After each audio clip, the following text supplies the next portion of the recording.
Kapitan. Bakit hindi tuloy na ng barko? Sasadsad tayo sa Mukurinyan, Doña Victorina.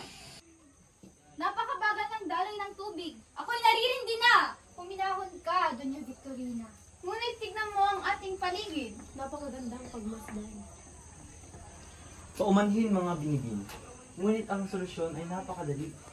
Magkukay ng kanal sa Maynila. Magbukas ng bagong ilog at tabunan ng ilog Pasig. Ngunit, Ginoong Simon, sa panukalang ito ay maraming pera ang magugugol at masisira ang mga kabayanan. Pwes sumira, gamitin ang mga bilanggo at bihag upang walang perang gugugulin sa paggawa. At kung hindi sasapat, ang taong bayan ang sapilitang pagawain. Sa ganyang paraan nayari ang mga malalaking piramide ng Ehipto, ang Lawang Moires at ang Coliseo ng Roma. Ngunit maaaring magbungay ng paghimagsik. Nag-alsa na ba kahit minsan ang Ehipto? Pero hindi na kayo kaharap ng mga taga-Ehipto.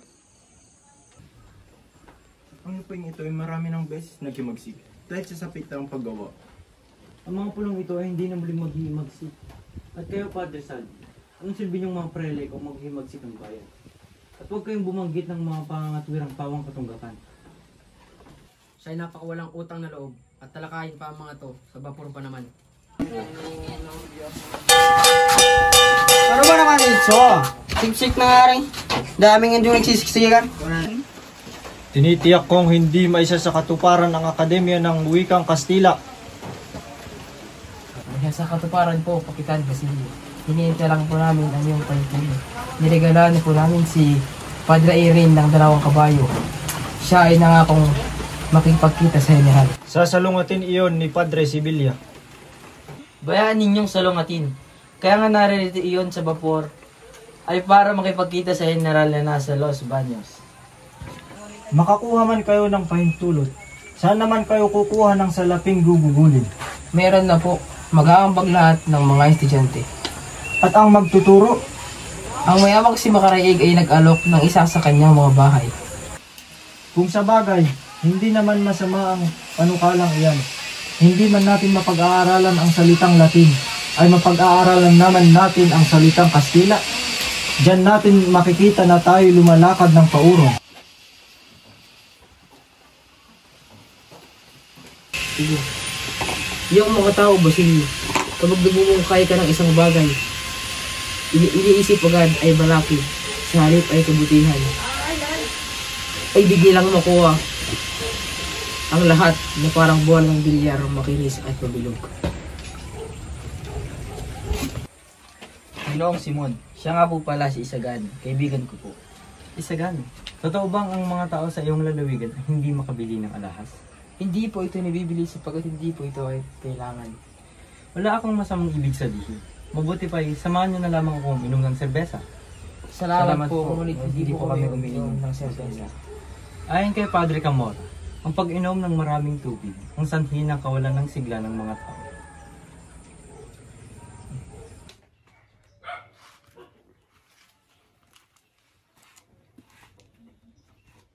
Hayaan mo na. 3 piso lamang iyon. Pagpalagay mo na lamang na natalo yun sa sugal o kaya na may nawala.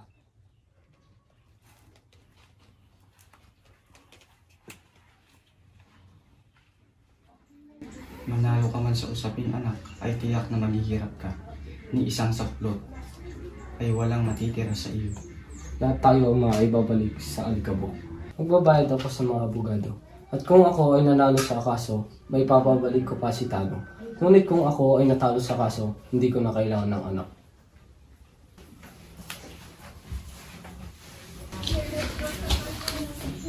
Kung aalis ka, ay tiyak na babalik na ako sa guba. Kailangan makabalik ang aking anak. Pag tayo nanalo sa usapin, ako ay matutubos sa pagkaalila.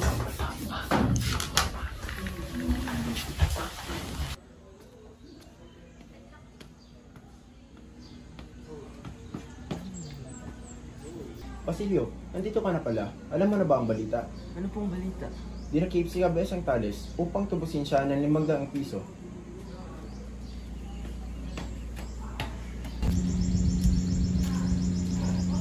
Basilio, ikaw pala yan.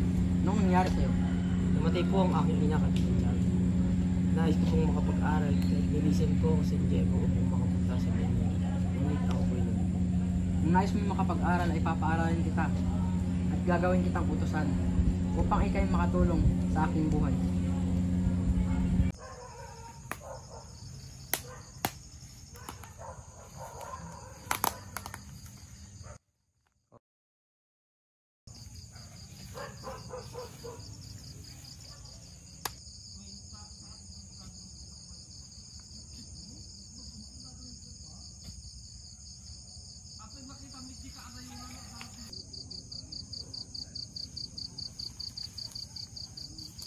Matutulungan ba kita, Ginoo?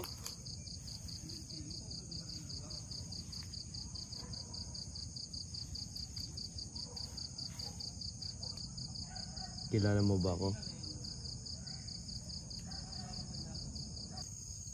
Isang taong napakadakila. Isang taong ipinilalagay ng lahat na patay na, maliban sa akin. Basilio, may nalalaman kang lihim na maaari kong kasawid.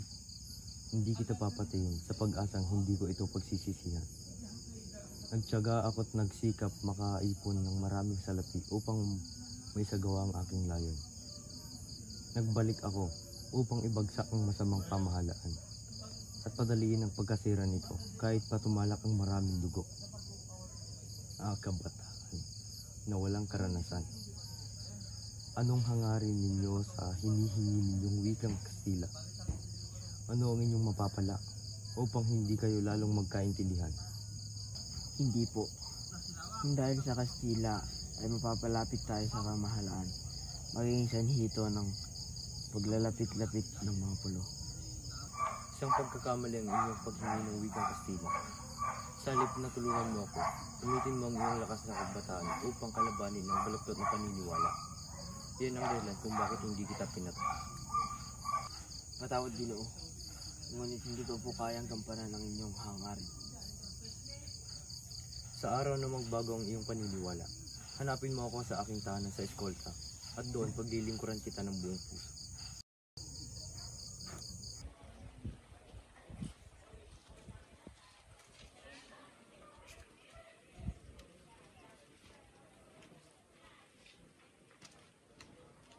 Tignan mo nga naman, napakagandang pagmasdan ng umaga nito.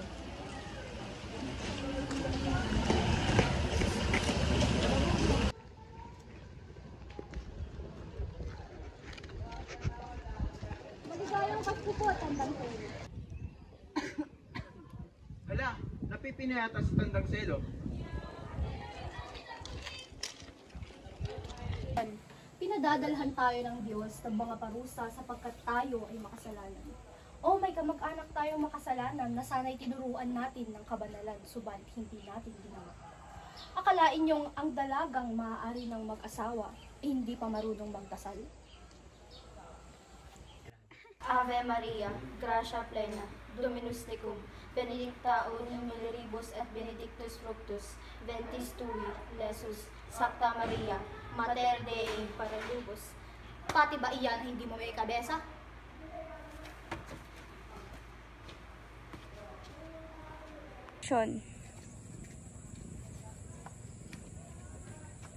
Magandang umaga din. Narito po kami upang bumili ng mga alak. Pasok po kayo mga binibinig niyo.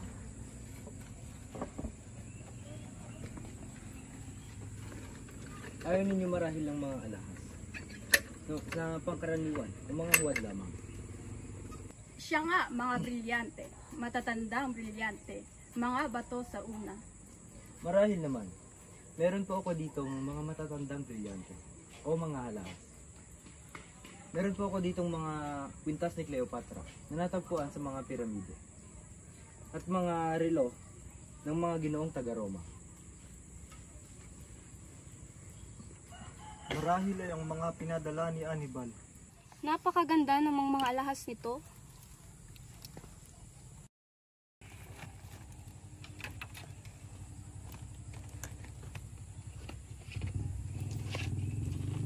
Parang hindi dinala ng panahon ang pagkupas ng relong ito. Napakaganda, kumikinang-kinang. Pero, wala ba kayong may pagbibili? May pagpili ng lahat ang maalahas ng aking anak at ang mga natitira ay wala ng gaanong halaga. At ang agnos ni Maria Clara, iyan ay agnos ng may brilyante at Esmeralda.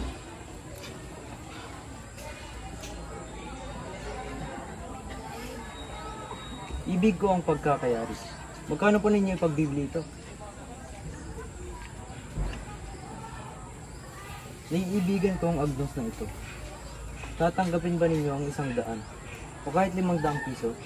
Kung ako ay inyong pahintulutan, pupunta ako sa bayan at isasangguni sa aking anak. Babalik din ako bago tumili.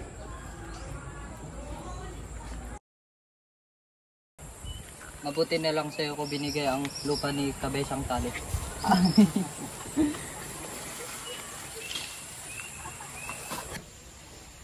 Pero, wala ba kayong may tataya? Ano ba ang may tataya namin? Ang general ay makatataya ng anumang mangibigan. Ngunit kami ay mga pari. Pero may padre rin. May magbabayad ng pagkakawang gawa.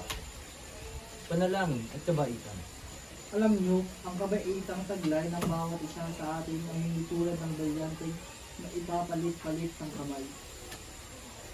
Kung gayoy, papayag akong bayaran na lamang ng mga pangako. Salit na bayaran ng kwarta.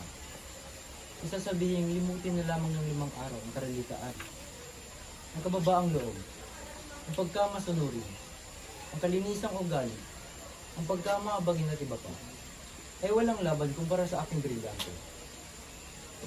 At ito naman, ang ibabayad nito sa akin ay 1 bale sa 5 araw na pagkabilanggo, o 5 buwan, o 1 utos ng pagpapatapon na walang nakatalang pangalan, o 1 utos sa Guardia Civil na barilin sa daan ng taong parurusahan. Samantalang ito ay pinagkakatigatiran. Ano naman ang mapapalan ninyo? Malaki. Nais ko ilipunin lahat ng may masasamang dikit.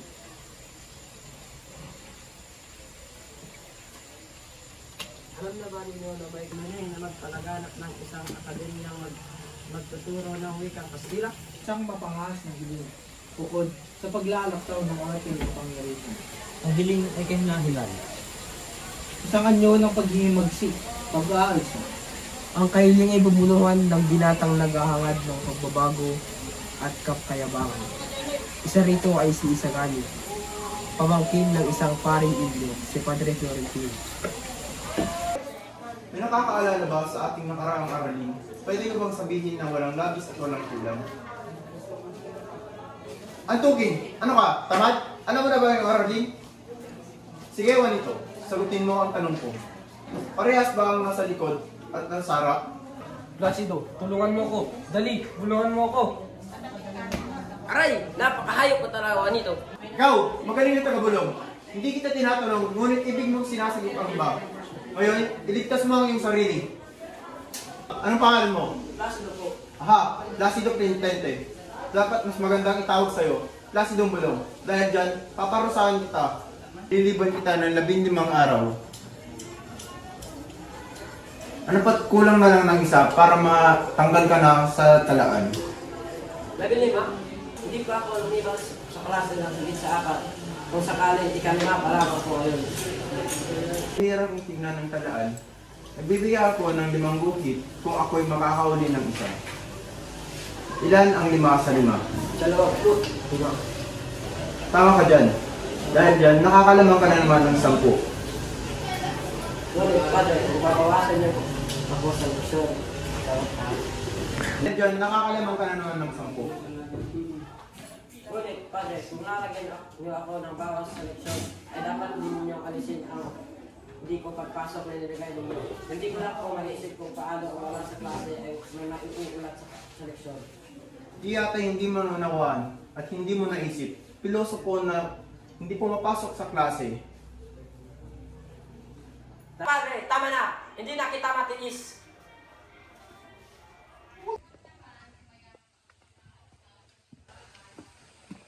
Gusto kayo, Robo? Okay lang. Maraming babayarin. Ngunit ka ito lamang magbabayad. Hiya. Kala ko mababayaran na naman ng mga ito. Kailangan ko na kasi ng pera. Ganito na lang. Babawasan ko ang iyong utang. Ngunit may isang kondisyon. Salamat. Ngunit, ano yun? Mamayang gabi, magpapatago ako ng mga armas sa iyong tindahan. Ngunit ito'y mapanganib. Huwag kang mag-alala. Ako ang bahala sa iyo. Hindi naman lahat ng armas ay pupunta sa iyong tindahan. Ikakalat namin ito sa mga iba't bahay ng ating mga kasama.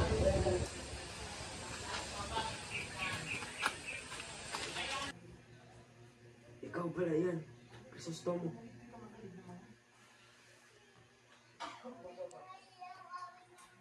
Meron akong video na kailangan mong malaman. Ano iyon? Hindi ikaw ang tunay na mahal Maria Clara. Ang tunay niyang ama, si Padre Damaso. Ngunit, hindi maaari. Kawawa naman ang kaibigan ko si Sagani.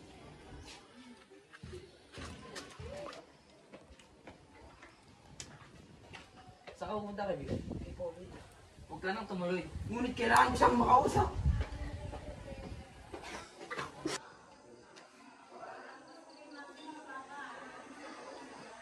Ipagdiwang natin ang bagong kasal. Siya nga, Padre. Tayo lahat magsimula. Ang swerte naman ni Paulita at si Juanito ang kanyang napangasawa. Talaga?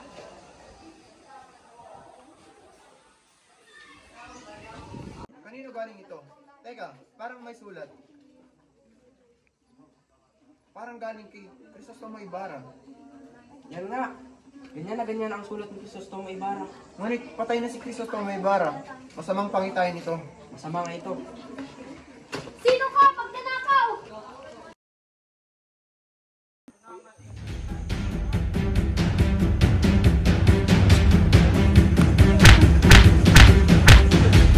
Saan nyo mga kawal? Pare-parehas lang tayong mga Pilipino. Bakit mas masahol pa kayo sa mga Kastila? Napakabagal mo naman. Sumusobra na kayo.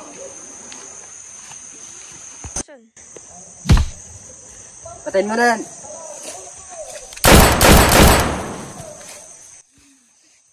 Wait. Simon, bakit ka uminom ng lason? Antayin mo ako. Maghahanap ako ng lunas. Padre, huwag ka nang magsayang ng panahon. Ang lason ay kumakalat na sa aking katawan. Diyos ko, huwag kang mag-alala. Pero bago ako mamatay, may gusto akong ilahad sa iyo. Pero bago yan, sabihin mo muna sa akin kung totoo ba at talaga ang Diyos. Kahit saan tayo magpunta, nariyan ang Panginoon. Salamat, Padre. Tungkol sa aking lihim. Ako si Crisostomo Ibarra.